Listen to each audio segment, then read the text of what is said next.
City of Duluth is hoping to make an area of downtown Duluth more vibrant through a new grant program. This month, the Duluth Economic Development Authority, or DEDA, announced the First Street Growth Grants.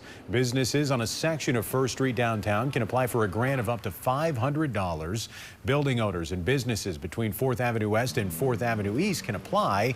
Angie Steer with the city hopes that businesses will use these grants to improve their storefront and bring people to the area. Foot traffic, street presence, with that it brings the idea of safety and comfort. And we want people to feel safe on the First Street corridor as long as everywhere else in downtown Duluth. Now, the first round of grants are due today, with the next set due on July 10th.